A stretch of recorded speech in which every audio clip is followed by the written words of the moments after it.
Norma Lee Terry Lawson was born April 1st, 1938, in Melbourne, Missouri. She was the daughter of Joseph and Lucille Terry. Norma wasn't part of the Broadway spotlight, and her star is not on the Hollywood Walk of Fame, but she was the light that enlivened the lives of so many people. A beloved daughter, sister, wife, mother, and grandmother.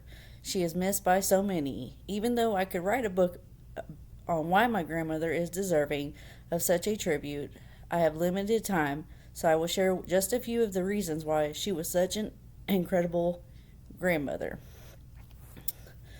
My grandmother married my grandfather, Elmer Lloyd Lawson. 5 children were born to the couple, one being my father. At the same time as raising a large family, my grandmother also ran the family farm, raising and selling cattle.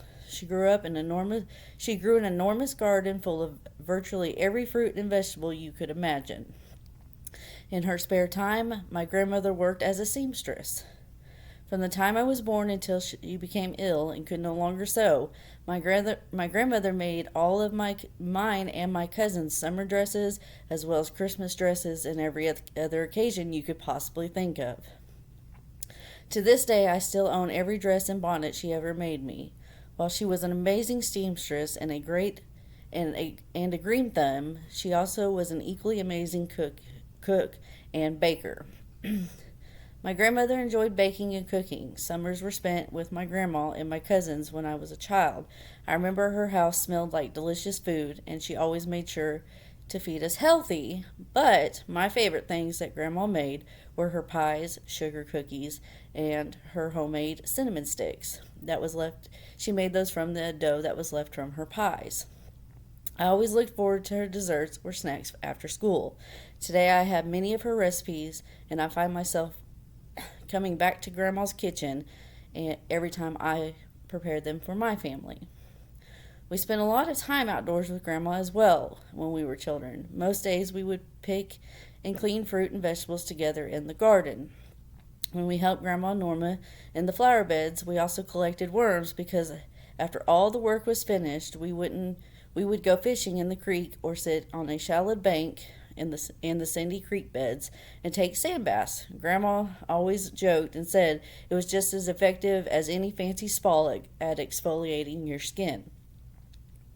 We spent summers at Macon Lake, camping and attending family reunions with her and my grandfather's families.